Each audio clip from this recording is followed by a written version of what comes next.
빨간펜 목사님.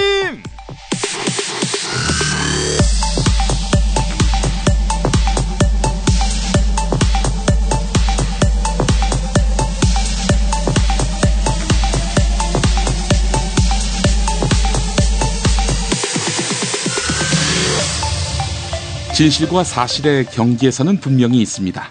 파편의 사실을 잘못 조합하면 도리어 진실과 멀어질 수 있습니다. 이 시간에 진실만을 말할 자신은 없습니다만 그릇된 사실은 바로잡겠습니다. 무엇보다도 소중한 하나님의 말씀을 전하는 것에는 오류가 없어야 하기 때문입니다. 오늘은 장경동 대전 중문침례교회 목사, 지용수 창원 양곡교회 목사, 조용기 여의도 순복음교회 목사의 설교로 함께하겠습니다. 빨간펜 목사님, 저는 목사가 아닌 김용민입니다. 광고 듣고 오겠습니다.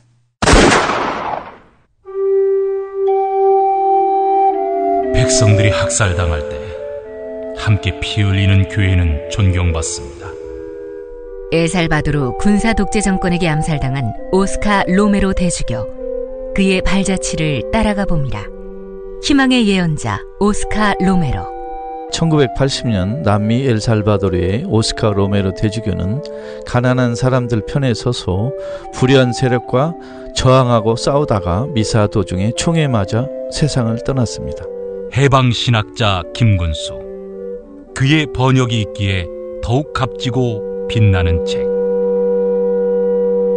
스코트 라이트가 쓰고 김군수가 번역한 희망의 예언자 오스카 로메로, 아르테에서 나왔습니다. 서울, 인천, 경기의 신축 빌라타임즈에서 알차게 전해드립니다. 튼실한 사진, 지도 정보에다 현장 답사 서비스, 허위 매물에는 100만원 보상까지. 빌라타임즈를 검색하세요. 전국 방방곡곡 최고의 먹을거리를 모았습니다. 여기저기 가지 마세요. 팥가게면 됩니다. 팥가게에서 구매하시면 대한민국 농촌기업을 살린답니다. 팥가게, 인터넷에서 팥가게를 검색하세요. 팥가게. 탄수화물 덩어리여서 싫다고요? 더 라이스 떡을 모르시나요?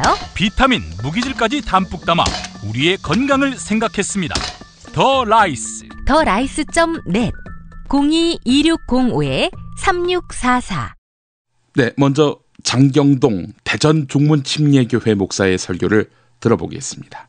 안타까운 게 옛날 막 이렇게 정복해도 될 때, 그때 뭐 했나 몰라. 나 진짜 지금이야 이제 그런 시대가 아니니까. 옛날에는 그거 다 영국이고 미국이고 다 하게 막 정복했잖아요. 옛날 로마고 이게. 일본도 우리나라를 몇 번 먹으려고 한 거 아니에요. 그거 다행히 우리나라가 지켜서 그때마다 필요한 장군이 나와서 다행이지. 임진왜란 때 이순신 장군 없었으면 우리나라 지금 없어졌어요. 일본 됐어요. 대한일본. 정신 차려야 돼, 이거 진짜. 그때 이순신 장군이 없었으면 어떻게 되고. 난 그래서 우리나라에서 제일 좋아하는 사람 중에 한 사람이 이순신 장군이야. 이순신 장군 제일 좋아했는데 난 잘 몰랐어, 역사 속에. 그런 인물인데. 근데 드라마 생겨. 주몽이 그 다음 또 좋아해, 주몽이. 근데 이게 주몽이 이순신보다 더 낫더라고. 왜? 이순신은 막아낸 사람이고 주몽은 먹어버린 사람이니까. 난 장순신이라고 그러다가 요새는 장주몽이야, 너무 저하고 비슷해, 그 스타일이. 저는 그때 태어났으면 나 주몽이고 이순신 장군 태어났으면 난 진짜 그래요. 나 목사지만 난 왜 임진왜란때 안 태어났나? 나 그것이 그렇게 서운할 수가 없어. 내가 임진왜란때 태어났으면 뭐 할 사람이냐? 장장군이지. 보세요, 체격이 벌써. 사람들은 텔레비전만 보니까 내가 큰 줄을 모르더라고. 제가 180이야. 180에 87kg. 이 장군이지. 사람들이 나만 보면 아깝대. 옛날에 태어났으면 장군감인데. 그때 내가 임진왜란 때 있다가 외적이 쳐들어오면 가만히 있겠습니까, 내가. 가서 한번 붙자. 그래가지고 장장군, 이장군. 저 외적이 쳐들어왔으니 어찌하면 좋겠어. 어찌하기는 물리쳐야죠. 해가지고는 이제 막 싸움을 하는데, 거반다 이겼는데, 이순신 장군이 갑자기 적탄을 맞더니, 그럼 이장군 정신 차리시오. 그랬더니, 장장군, 말하지 마시오. 이장군 정신 차리시오. 그랬더니 장장군 뒷일을 부탁하고 하더니 죽는 거예요. 내가 그래서 그냥 거북선을 타고 외적을 확 물리치고 나는요, 내 성격에 저거 물리치고 말지 않습니다. 거북선 정비해가지고 그냥 저 밑에서부터 확 먹어버리는 건데, 그냥. 그때 내가 안 태어난 걸로 일본은 감사해야 돼. 그때 내가 태어났으면 저거 접수해버렸어, 내가. 지난번에 아산에 부흥회를 갔다가 이제 점심 먹고 가는데, 거기 목사님이 그러시라고, 강사님 여기 뭐 있는 줄 아세요? 뭐 있는데? 이순신 장군 묘지가 여기 있습니다. 그래, 갑시다. 당신 여기 있어봐. 딱 이게 막 넓은 땅에 묘지가 하나 딱 있더라고, 혼자. 그래서 딱 하니까 느낌이 그러는 것 같아. 장장군 왔어? 근데 이 장군 잘 있었어. 그래, 나라는 어찌 됐어? 걱정하지 마시오. 이 장군은 먼저 갔어도 다른 신하들이 잘해서 외적을 물리쳤고 IMF를 맞아 경제가 어렵지만 국민들이 금을 모고 해서 잘 극복해가고 있어. 그랬더니 장장군만 믿소 그러길래 걱정 말고 두고 계시오. 그냥 나 혼자 그렇게 생각을 해봤어. 또 어디 가가지고 아이고 저 장 목사님은 이순신 장군하고 얘기한대야. 내가 언제 얘기했다고 그랬어? 혼자 생각해봤다고 그랬지. 난요 외정시대 때만 태어났어도 나는 그냥 목사 안 해. 독립투사 목사합니다. 나는 독립투사. 그러면 이제 안중근 의사하고 안동지 장동지 이번에 이 또 히르무비가 만주 하얼빈에 온다는 소식을 내가 접어요. 내가 이놈을 안 돼요. 그놈은 내가 맡겠어. 그러면 안동지는 삼도 히르무비를 맡으시고 안 돼요. 장동지는 부흥회를 다녀야 되니까 이도 히르무비 내가 맡겠어. 그러면 줬어. 그러면 당신이 이도 히르무비를 맡고 내가 삼도 히르무비를 맡겠어. 그렇게 하는 건데 내가 왜 그때한테 저는요 제가 예비군 군대 끝나고 예비군 하잖아. 예비군 중에 목사는 향목을 해요. 향목. 그 향목 그것도 끝났어. 이제 나이가 지나가니 그것도 이제 하지 말라고 하더라고. 그래도 나는 뭐 그럴 리도 없고 그래서도 안 되지만 또 한 번 누구든지 뭐 중국이 됐든 소련이 됐든 일본이 됐든 북한이 됐든 이 나라를 쳐들어오기만 하면은 나는 우리 교인들한테 다 얘기했어. 지금은 피난 갈 때도 아니다. 지금은 미사일이 뭐 미국 본토까지 날아가는데 피난은 무슨 놈의 피난이냐. 전부 어느 나라가 쳐들어오는지 한 놈씩 안고 죽자. 그냥 다 우리 교인들한테 나 다 얘기해놨어요. 그래서 전쟁 나면 전부 다 교회로 모여라. 왜? 괜히 어디 지하실 술집 같은데 숨었다가 폭탄 팍 터져서 술병 다 깨져가지고 술 묻혀갖고 죽으면 천국 갈 때 음주운전 단속에 걸릴지도 모른다. 그렇게 죽어서야 되느냐? 다 모여가지고 그냥 하나씩 안고 죽자. 만약에 북한이 쳐들어왔다. 그거는 말도 안 된다. 왜? 그쪽은 2천만이고 우리는 5천만이야. 그러니까 한 놈씩만 안고 죽으면 2천만만 희생하면 나머지 3천만이 애기는 금방 나버리면 돼. 그러면 그 2천만을 누가 해야 되겠냐? 그 2천만을 안 믿는 사람 보고 하면 뭐 죽어 지옥 가는데 되겠냐? 믿는 우리가 해야지. 그러니까 믿는 사람들이 하자. 그래서요 지금 우리 교인이 재적이 10,000명이 약간 넘으니까 내가 전시가 되면 계급이 뭐다 하니까 여단장이더만. 여단장 별 하나. 그래서 지금 20,000명 되면 사단장이래. 사단장. 그래서 왜 내가 우리 교회를 부흥시키냐? 여러 가지 요인 가운데 영혼도 구원하고 교회도 성장해야 되지만 만에 하나라도 전시가 생기면 사단장. 그래서 별 3개는 돼. 3개. 30,000명 되면은 군단장이래. 군단장. 그래서 하여튼 그냥 나 속으로 혼자 그렇게 생각을 해봤어요. 지금 이 나라가 얼마가 됐냐? 역사가 4340년 됐어요. 4340년 역사 속에 931번의 전쟁을 치렀습니다, 우리가. 그러니까요, 강사 잘 부르다가 얘기 들으면 별걸 다 알아. 여러분이 전쟁을 몇 번 했는지 어떻게 알겠어요, 여러분이? 솔직히, 농협에서는 그거 몰라. 그거하고는 아무 상관없어. 그게 931번. 그러면 잘 보세요. 5년째 가기도 전에 전쟁 한 번씩 한 거예요, 이 민족이. 그런데 간 전쟁은 커반 없고, 맨 쳐들어온 전쟁만 있어. 쳐들어온 전쟁만. 왜 우리는 착해. 그래서 어디 가서 이게 쳐부술 줄을 몰라. 그냥 오면은 겨우 어떻게 해서 이기기만 하지. 그냥 어떻게 쳐들어갈 줄을 몰라. 나는 그래서 주몽이 좋은 거야. 왜? 우리도 보니까 쳐들어간 사람도 있지만, 지켜낸 사람도 있지만 쳐들어가면 그러니까 주몽이 고구려를 건립했으니 그 정신이 왜 그런 민족이 왜 이렇게 됐냐. 나는 그런 것이 안타까운 거요. 왜 맨날 쳐들은 약해서 그래. 약해. 장경동 목사의 설교 지난 시간에도 한번 소개한 바 있었는데요. 그때도 남한 국민 한 사람이 유사시에는 북한 주민 한 사람씩 죽여 없애자는 설교를 했지요. 시정 잡배조차 농담으로도 할 수 없는 망언을 퍼부은 것입니다. 근데 이 사람의 주장은 방금 들으신 대로 2014년 1월 CBS TV를 통해서도 방송됐습니다. 저는 엄숙주의 싫어하고요. 그래서 무게 잡는 설교 싫어하지만 이런 장경동식 웃음 코드가 일베의 농담과 무엇가 다른지 모르겠습니다. 그래서 반대합니다. 일단 이 설교는 우리나라가 딴 나라 침략한 적이 없다라고 소개하고 있는데요. 딱 한 번 주몽 외에는 그 어떤 나라도 침략한 바 없다라는 식으로 논리를 전개하고 있습니다. 그러나 과연 그러한가요? 서쪽으로부터 허연, 거란, 부여, 숙신, 동부여까지 정벌했던 고구려의 이해는 왜 뺍니까? 광개토왕비에는 광개토대왕 8년에 정의의 부대를 동원해서 백신과 토욕을 정벌해 남녀 300여 명의 포로를 잡았다. 이런 내용이 있습니다. 백신은 지금의 연해주, 토욕은 중국 서쪽에 있는 티벳입니다. 하하, 티벳까지 광개토 대왕의 정예 부대가 정벌에 나섰다 이런 얘기지요. 또 고려에서 나라가 바뀌어 조선 초까지 3차례에 걸친 일본 정벌도 있었습니다. 세종 때 3차 정벌 이후로는 대마도가 조선의 영토였습니다.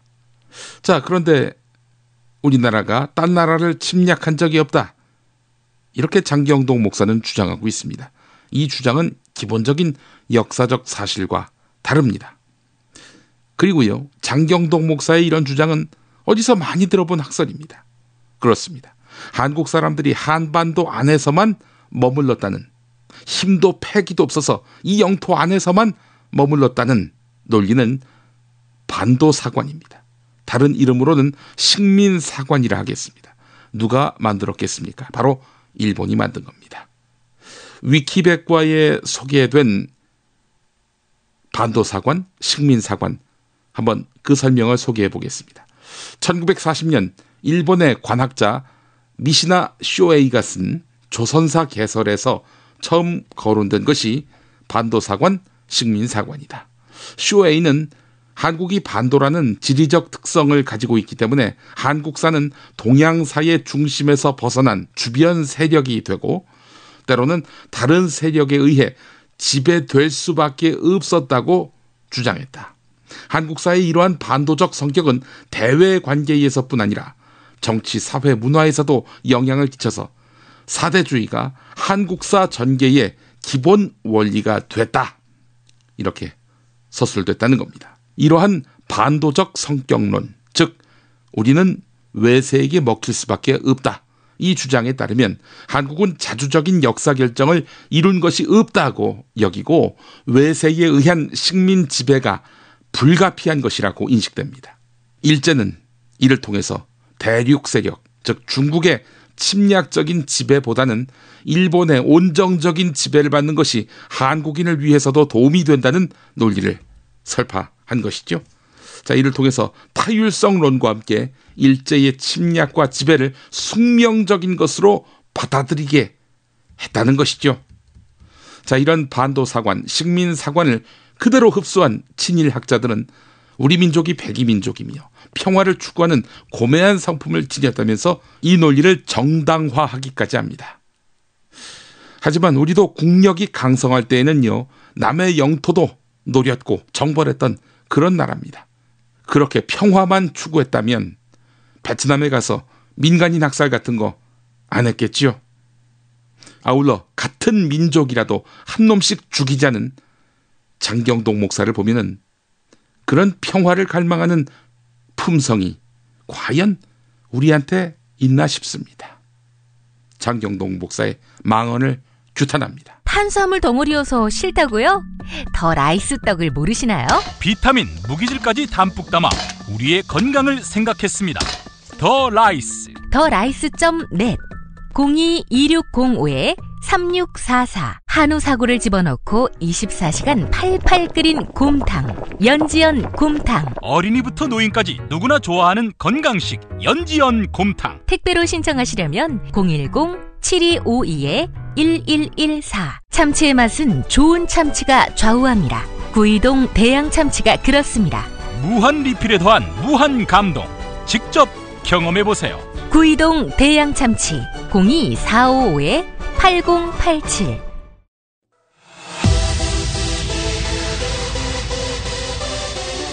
지금 여러분께서는 빨간펜 목사님을 듣고 계십니다.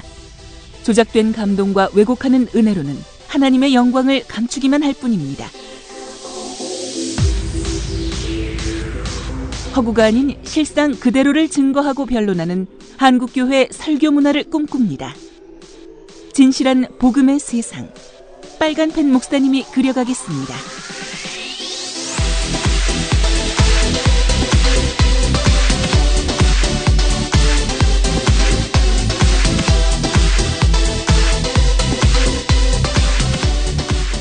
네, 이번에는 창원 양곡교회 지용수 목사 설교입니다. 까발리면 우리가 저주받아요. 우리가 덮어주면 길이길이 복을 받아. 할렐루야. 제가 일본에 갔을 때 일본의 춘추 전국 시대에 막 곳곳마다 장수들이 다스려 싸우고 이럴 때입니다. 일본이 막 그 곳곳마다 다스림이 달랐습니다. 근데 도쿠가와 이에야스 장군이 천하를 통일했습니다. 네, 그 집에 다녀왔습니다. 도쿠가와 이에야스가 일본 천하를 통일해서 자손 대대로 물려줬습니다. 그분이 무엇으로 물려줬느냐? 자기 철학입니다. 언제나 원숭이 3마리 앞에 해놓고 정치를 한 겁니다. 또 첫째 원숭이는 눈을 가렸습니다. 자, 눈 가려봐요. 다 눈. 자, 눈 안 가린 사람은 눈이 나빠질 수 있어요. 눈을 가려봐. 그 눈이 좋아져요. 예. 보여요? 안 보여요? 예, 눈 떠요. 이 장수가, 이 도쿠가와 이에야스가 어떤 장수 실수합니다. 눈에 벗어나. 안 봤다. 넘어가는 거지. 그 다음에 두 번째 원숭이 입을 막았어요. 입 막아봐요. 예. 자, 바라보세요. 어느 장수가 잘못돼. 김장수 왜 그래? 뭐야? 그러고 싶은데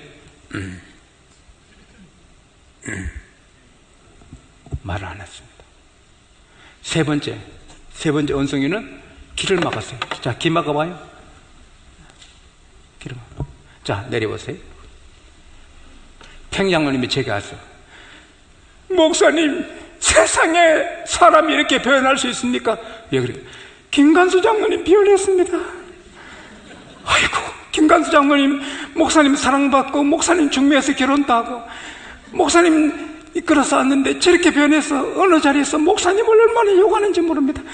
목사님에 대해서 얼마나 비난하는지 내가 너무 괴로웠습니다. 예? 김관수 장 날 욕했어요. 예. 그럴 때 안 들었다. 난 안 들었어. 안 들었다. 장수들 허물을 다 덮으니 이에야스 장수님은 큰 분이다. 우리는 쪼무레기 장수고 저분은 큰 장수다. 그래서 모두가 복종하고 경외하고 순종했다는 거예요. 작은 장사는 돈 벌어요. 돈밖에 몰라. 작은 인물은 돈밖에 몰라. 백만장자 되려면 돈을 안 써야 된다. 동동이 또 모아야 된다. 작은 부자예요. 따라합시다. 큰 장사는 사람을 얻는다. 사람을 얻는 거예요. 큰 사람이 됩시다. 큰 사람은 크게 보고 남의 허물도 덮어주고 내 허물도 이겨나가고. 사람 잘못은 그럴 수 있지. 그럴 때 우리 앞에 축복이 강물처럼 밀려올 줄 믿습니다. 네, 가벼운 오류부터 짚어보겠습니다. 앞서 일본 춘추 전국시대라고 했죠. 일본에서는 춘추 전국시대라는 건 없었습니다. 중국 역사에서 있었던 거지요. 춘추 전국시대. 15세기에서 16세기까지 센코쿠 시대, 즉 전국시대만 있었습니다. 춘추를 괜히 갖다 붙이셨네요. 지금 이 이야기는 마치 도쿠가와 이에야스가 원숭이 3마리를 모티브로 해서 인내의 정치를 펼친 것으로 이해가 됩니다. 이 원숭이들이 신통해서 한 놈은 귀를 막고 한 놈은 큰 소리도 안 치고 한 놈은 들었어도 못 들은 채 한다는 것이지요. 이야기를 잘못 들으면 이 원숭이 또는 원숭이 조각상을 곁에 두면서 도쿠가와 이에야스가 통 큰 정치, 즉 인내의 정치를 했다는 식으로 이해가 됩니다. 자, 그러나 팩트는 도쿠가와 이에야스와 새 원숭이는 도쿠가와 이에야스 무덤에 새 원숭이 상이 있다는 것 말고는 없습니다. 도쿠가와 이에야스가 자신이 통치하던 시대에 3마리 원숭이 또는 3마리 원숭이 상과 각별한 스토리가 있느냐, 그런 역사적 기록이 있었다면 어디서든 나오겠죠. 근데 그런 게 없습니다. 도리어 이 새 원숭이는 도쿠가와 이에야스보다는 공자와 더 가까워 보입니다. 논어에 나오는 공자와 공자의 제자인 안현과의 대화를 보면 자왈, 비례물시하며 비례물청하며 비례물언하며 비례물동이니라. 즉 공자께서 얘가 아니면 보지를 말고, 얘가 아니면 듣지도 말며, 얘가 아니면 말도 하지 말며, 얘가 아니면 행하지 말 것이다. 이렇게 했는데 공자의 가르침, 즉 보지 말아라, 듣지 말아라, 말하지 말아라, 여기서 비롯된 것이 3마리 원숭이란 이야기입니다. 공자 말씀에는 하나 더 있죠. 하지 말아라. 그래서 실은 원숭이가 3마리가 아니라 4마리라는 설명도 있습니다. 단지 도쿠가와 이에야스 무덤에 새 원숭이 상이 있는 게 전부인데 지용수 목사가 이 새 원숭이 상의 교훈과 도쿠가와 인생을 억지로 엮은 것이죠. 특별한 사실도 없는데 말이죠. 예. 지용수 목사, 이 도쿠가와 이에야스를 띄울 목적이었다면 좀 더 신중했어야 하지 않을까요? 도쿠가와 이에야스 시대에 일본의 기독교 선교가 금지됐고요. 그 이후로 메이지 유신까지 기독교가 엄청난 박해를 받았기 때문입니다. 기독교 박해의 주역인 도쿠가와 이에야스, 그가 인내의 화신이다 이러면서 띄우는 이유, 역사적 통찰이 상당히 부족해 보입니다. 정말 맛있다. 이 말 한마디면 모든 게 설명됩니다. 30년 전통, 자연의 이로움을 담은 김치, 이담채 김치. 1544-4586 1544-4586. 술자리 많은 요즘 3차까지 달린 당신을 위한 필수품. 전창걸의 새싹 땅콩차. 이제 속쓰림은 잊으세요. 070-8635-1288 070-8635-1288. 수면 무호흡, 심한 코골이 이제 걱정 마세요. 여행, 군생활, 찜질방에서도 확인된 코골이 방지기구 코골이 119 1566-0783 1566-0783. 빨간펜 목사님은 팟캐스트 김용민 브리핑을 통해 매주 일요일 업데이트되며 가장 먼저 들으시려면 국민라디오 화요일 낮 4시에 청취하시면 됩니다. 평소 이 설교 이상하다 싶으시면 제보해주세요. 김용민 PD @gmail.com으로 하시면 됩니다.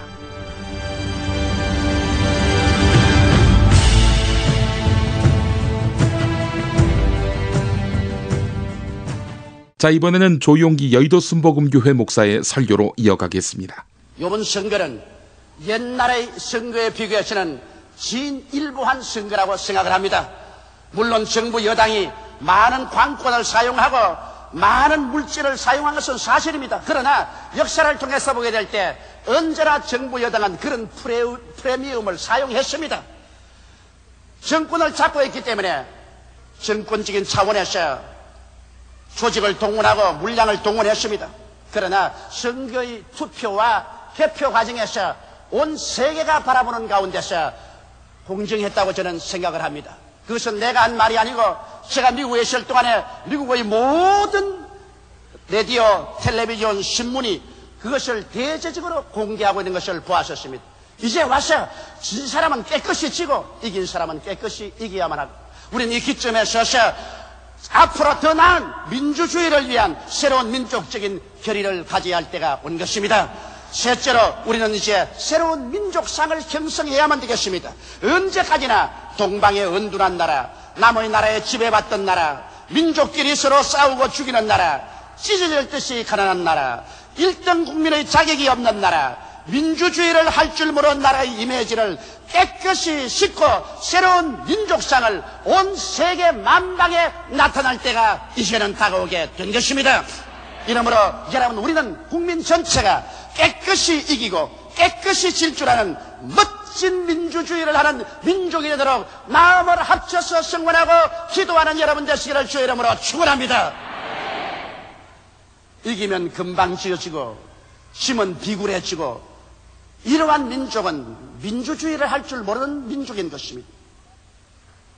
오늘 우리 대한민국은 12월 16일 선거를 통해서 비록 정권은 교체하지 못하고 야당 대표가 대통령은 못 되어도 내 생각에는 민중은 승리했습니다.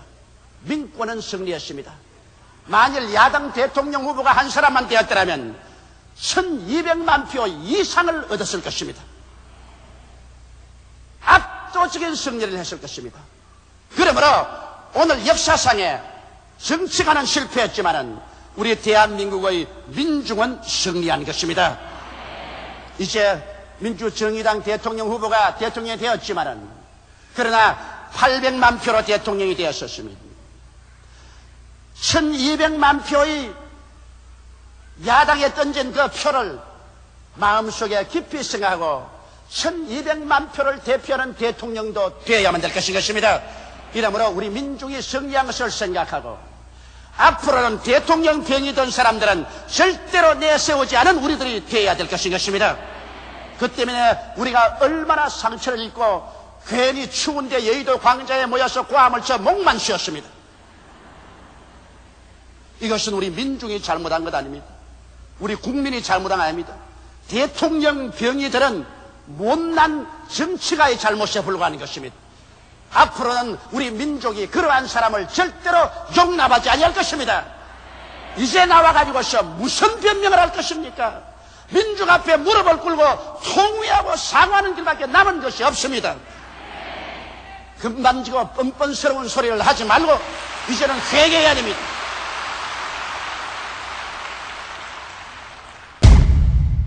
이 설교는 1987년 12월 20일 주일 예배 때 했던 것입니다.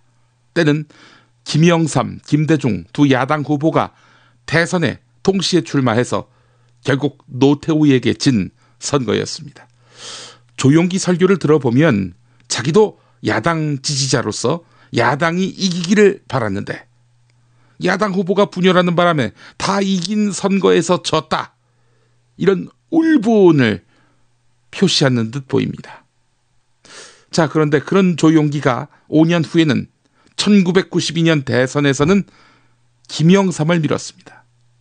국민들 앞에 무릎 꿇고 사죄해야 할 야당 지도자 중 한 명인 김영삼을 5년 뒤에 밀었습니다. 지지했습니다. 왜냐? 그가 장로라는 이유입니다. 당시 충현교회 시무장로였지요. 자, 그런데 1987년에도 김영삼은 충현교회 시무장로였습니다. 그렇다면은 야당 후보를 향한 조용기의 분노는 과연 김영삼을 향한 것이었을까요? 아니면 김대중을 향한 것이었을까요? 너무나 뻔하지요? 조용기의 그 설교를 들어보면은 당시 대선 패배를 인정할 수 없었던 야당 지지 성향의 유권자들을 다독이려는 뜻이 역력해 보입니다. 지금에야 김영삼, 김대중이 갈라져서 다 이긴 선거에서 졌다는 게 정설이 됐지만 당시에는 전두환이 배후에서 선거 부정을 획책했다, 이런 여론이 적지 않았습니다.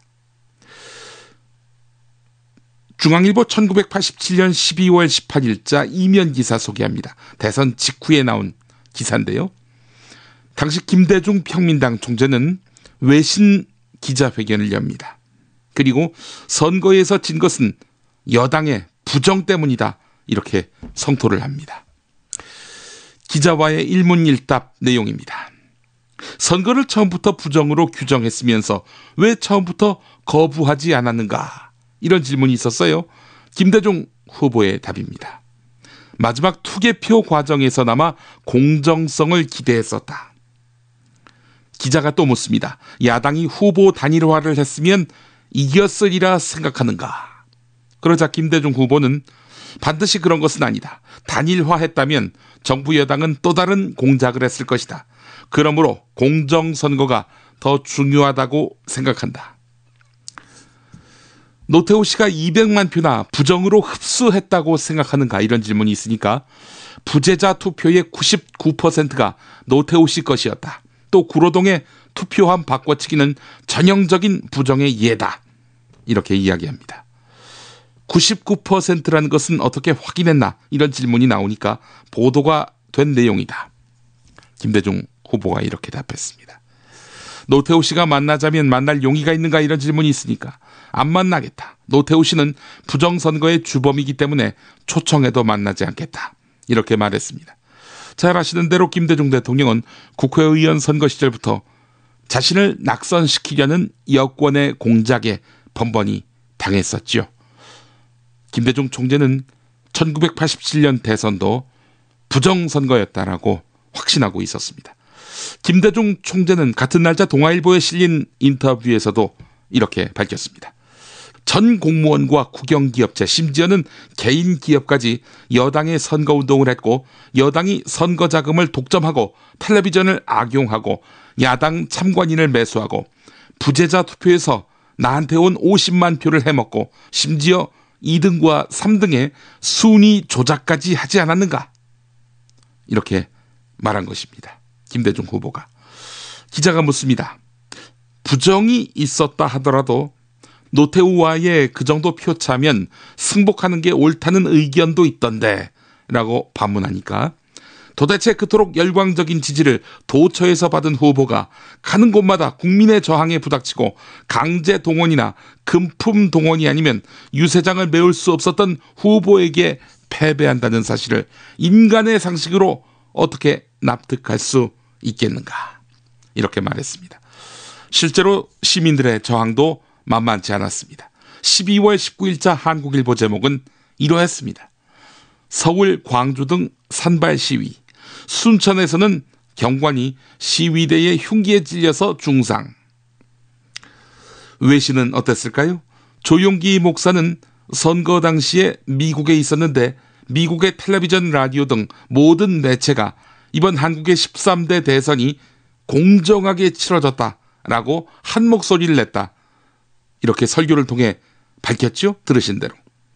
자, 미국의 양대 유력 신문의 보도를 살펴보겠습니다. 우선 워싱턴 포스트 당시 보도입니다. 한국 선거에 관해서는 현재 물음표가 있지만 지금까지 나타난 결과로는 노태우 씨가 상당한 표차로 이겼다. 여당은 야당의 요구대로 대통령 간선제를 직선제로 바꾸고도 이겼다. 선거 부정 주장으로 공기가 혼탁하나 지금까지 제시된 증거는 빈약하다. 야당이 부정선거라고 제시한 증거가 빈약하다고 했지만 현재는 물음표라고 했습니다. 뉴욕타임스는 어땠을까요? 한국의 야당 세력은 오래도록 용감한 투쟁을 했지만 그들의 뿌리 깊은 분열 때문에 결과적으로 노태우 후보에게 승리를 안겨주었다. 이 시점에서 야당은 부정선거를 주장한다. 만일 증거가 있다면 그것을 제시해야 한다. 그렇지 못하다면 민주적 야당의 역할에 적응함으로써 민주주의에 기여해야 할 것이다. 한편 과반수 득표를 얻지 못하고 승리한 노태우 후보는 폭넓고 신속하게 재반 포용 조치를 강구해야 할 것이다. 이런 내용이었습니다. 뉴욕타임스도 양김씨 분열을 핵심 패인으로 봤는데요. 그러면서 야당의 부정선거였다는 주장도 싣고 만일 증거가 있다면 제시해야 한다라고 밝히기도 했습니다. 일단 양비론을 펼쳤지만 노태우 승리에 다소 기운 듯한 관점이 엿보이지요. 그러나 조용기 씨 말대로 미국 언론이 13대 한국 대선은 절대 공정했다. 이렇게 보도했다라는 주장은 과도합니다. 자, 그렇다면 조용기의 진정한 속내는 무엇일까요? 야당이 져서 아쉽다는 뉘앙스가 가득한 그런 설교를 했습니다만 그의 진정한 속내는 노태우 승리가 당연했다는 점을 강조하고 있는 것입니다. 1987년 6월 항쟁에서 드러난 민심이 행여 12월 대선 불복으로 이어지지 않게 하기 위해서 부단히도 애를 썼던 것이죠. 조용기 씨가 당시 노태우 후보를 지지했다는 사실은 전혀 새롭지 않습니다. 그는 열렬한 노태우 지지자고 훗날 언론 보도를 보면 조용기 씨가 노태우를 전도했다는 그런 뉴스도 있습니다. 87년 13대 대선 당시 조용기 씨의 스탠스가 어떠했는지 한 블로그에 올라온 글을 소개하도록 하겠습니다. 사실인지는 확실치 않지만 당시 분위기를 설득력 있게 반영했다. 이런 평가를 받는 글입니다. 1987년 대통령 선거 때의 이야기다. 나는 당시 경기도 광주의 모 부대에서 방위병으로 군복무를 하고 있었다. 중대장, 대대장을 비롯해 간부들은 연일 전두환 정권의 방침대로 노태우 후보의 지지를 강제했다. 부대 밖에서 투표하는 방위병에게도 노골적으로 노태우 후보 지지를 강요하는데 영내에서 투표하는 현역병들에게는 오죽했겠는가 하는 생각이 들곤 했었다. 영내 현역병들의 투표가 실질적으로는 비밀 투표가 보장된다고 하지만 실상은 노태우 지지 공개 투표나 다름없는 살벌한 분위기였다고 한다. 그것을 어기고 김대중 후보에게 투표했다가 맞아 죽은 현역병들이 있다는 흉흉한 소문이 입에서 입으로 쉬쉬하며 돌던 시기였다. 하루는 우리 대대를 비롯해서 다른 대대 병력까지 연대강당에 모아놓고 비디오 한 편을 보여준 적이 있다. 목사 한 사람이 신도들을 대상으로 설교하는 장면이었다. 오랜 시간이 흘러서 내용 모두를 기억할 수는 없지만 아직도 똑똑히 기억하고 있는 것이 있다. 이번 대선은 후보들이 기호 순서대로 표를 얻게 될 것이다 라고 말하면서 기호 1번 노태우 후보 지지를 공개적으로 요청하는 내용이었다. 불행하게도 그 목사의 말대로 대선 결과는 기호 1번 노태우, 기호 2번 김영삼, 기호 3번 김대중, 기호 4번 김종필 후보 순으로 득표를 기록했다. 어차피 기호 순대로 표를 얻을 것이니 기호 1번 노태우 후보에게 투표를 하자고 선동하던 그 목사는 다름 아닌 하나님을 멀리하고 우상 숭배, 무신론, 물신주의로 나간 것에 대한 경고라면서 일본이 대지진의 고통을 겪는 것이 당연하다는 듯이 말한 바로 그 유명한 조용기 목사님이시다. 이런 내용이었습니다. 그러니까 대선 후에는 야당 후보가 안 돼서 야속하다. 이런 식으로 설교하면서도 뒤에서는 노태우 선거운동을 펼쳤던 조용기 씨였다. 이런 이야기지요. 정말 가소롭기만 합니다. 이번 세월호 사고는 우는 자들과 함께 울라는 성경 말씀처럼 세월호 유족을 위로한다며 한 말이지요. 그러나 바울이 했던 이 말의 본질은 소통의 능력을 키우라는 것이었습니다. 세월호 유족의 진상규명 요구를 무시하며 모른 척하는 박근혜 대통령은 그런 의미에서 우는 자와 함께 울라는 말 하기보다는 들어야 할 사람 아닙니까? 김용민의 새 책 살찐 로마서 고쳐읽기 12장에 나오는 내용이었습니다. 예스24, 알라딘, 교보문고, 인터파크 등 주요 인터넷 서점에서 만나보세요. 김용민의 신간 살찐 로마서 고쳐읽기. 네, 김용민의 빨간펜 목사님, 이번 달까지 원고를 모아서 책으로 낼까 합니다. 여러분들 많이 또 관심 가져주시기 바라겠고요. 다음 시간에 인사드리도록 하겠습니다. 여러분 감사합니다. 이번 방송 괜찮았나요? 작별의 여운 이렇게 표시해주세요. 다운로드하기, 댓글 달기, 구독하기, 별점 주기. 더 좋은 방송 만들어달라는 약속 이렇게 응원해주세요. 다운로드하기, 댓글 달기, 구독하기, 별점 주기. 기억하셨죠? 다운로드하기, 댓글 달기, 구독하기, 별점 주기.